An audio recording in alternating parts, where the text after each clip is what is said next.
Today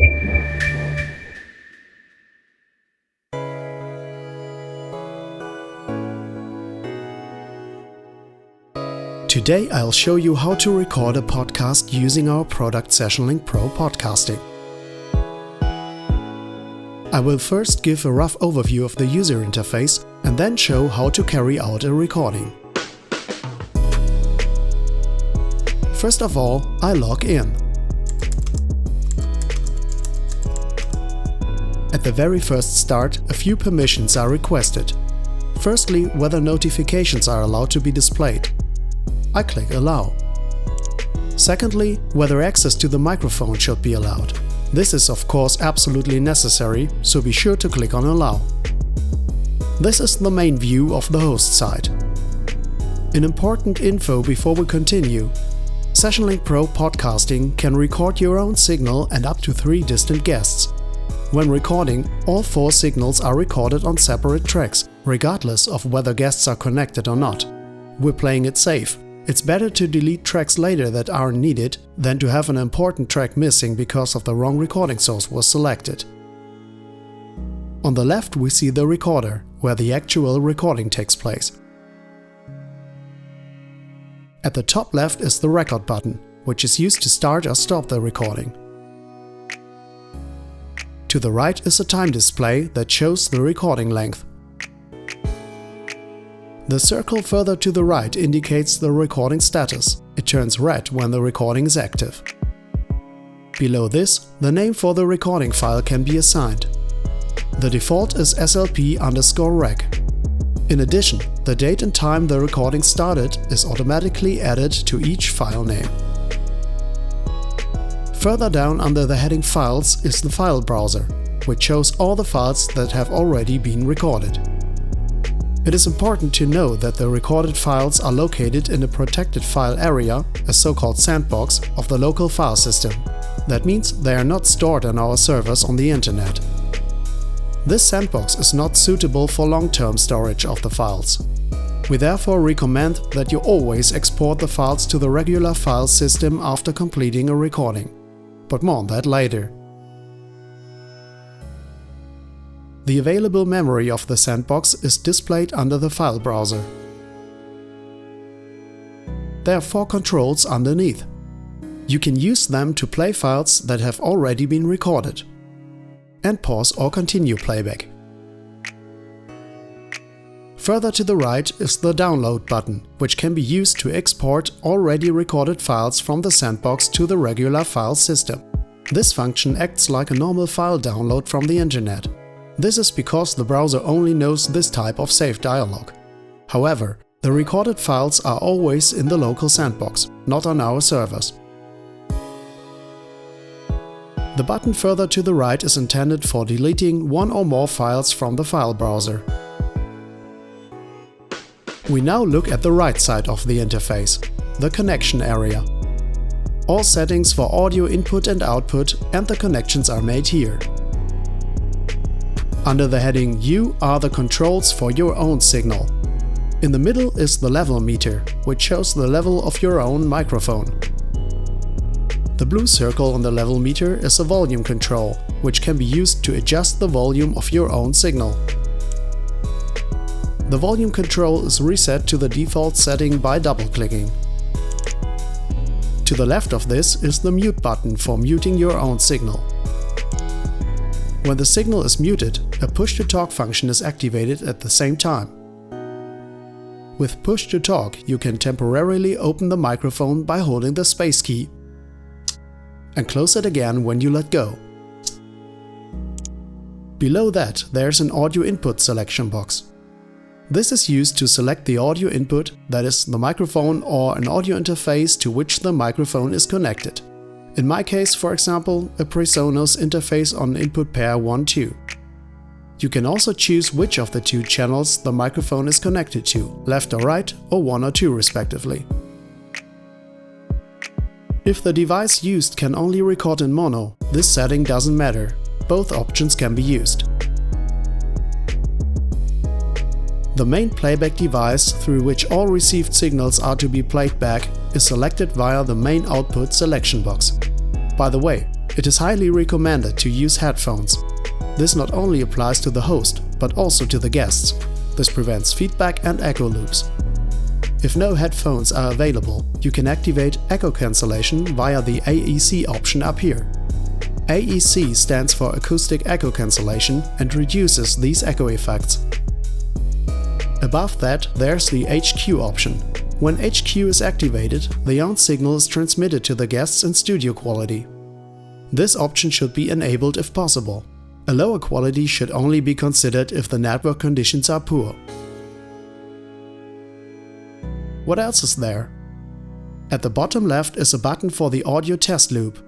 After an announcement, 5 seconds of your own signal can be recorded and played back.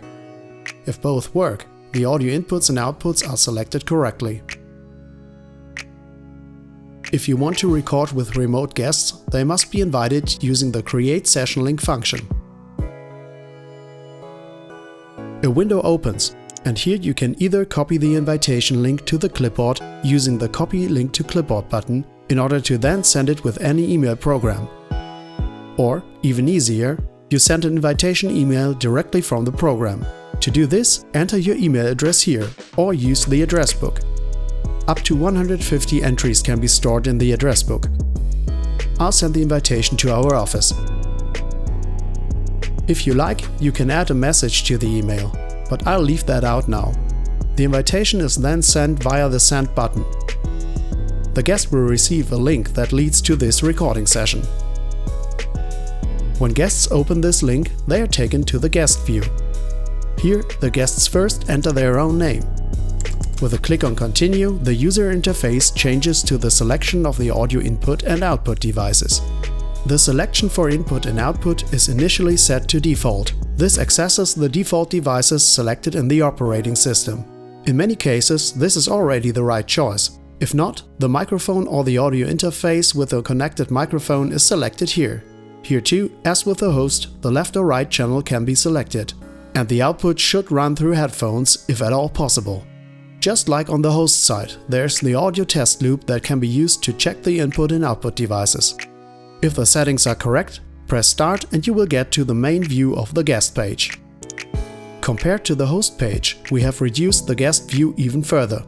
The most important elements are, on the one hand, the 2 level meters. With Send, the owned signal is displayed, and with Receive, the received signals. Nothing can currently be seen in Receive, since no connection has yet been established. Send has also a volume slider, which is a blue circle, just like the host. On the other hand, the Mute button. The function is identical to the host side. Here too, you can mute and activate Push to Talk via the space key. For the actual recording, let's switch back to the host page. As we can see, the guest now appears on the first guest channel. The connection is not established automatically, but must be confirmed manually.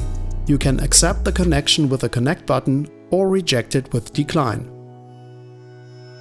I accept the connection.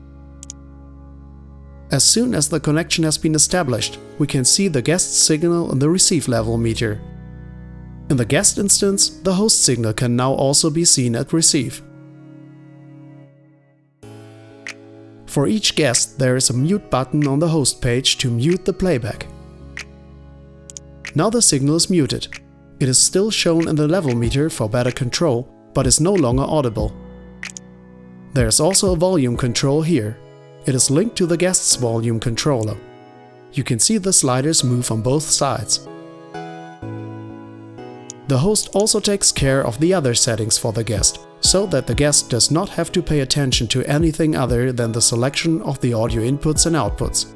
There's also the HQ setting for high audio quality here, and AEC for enabling echo cancellation. The connection can be disconnected again using the red button at the bottom right. I'll demonstrate this and reconnect. Those were the most important settings and the connection setup. Now for the recording function. As already noted, all 4 channels, you, Guest 1, Guest 2 and Guest 3 are always recorded. You start the recording simply by clicking on the record button on the left. The recording is stopped with another click on the record button. Below you can see the recorded file with the name you chose above. This file can then be played back via the play button. Paused, continued, and stopped. To export the file from the sandbox to the normal file system, select the file and click the download button. There are two options here. You can either export a single WAV file with all 4 channels. This is recommended, for example, if you process the files with a professional DAW that can handle multi-channel files. Or you can export one WAV file per channel. You can select which channels to be exported. Since I only recorded 2 sources, I'll remove guest 2 and guest 3. And then click Download. The files are then prepared. The browser asks again for permissions to download multiple files on the very first download. Please be sure to confirm this question, so that you receive both files.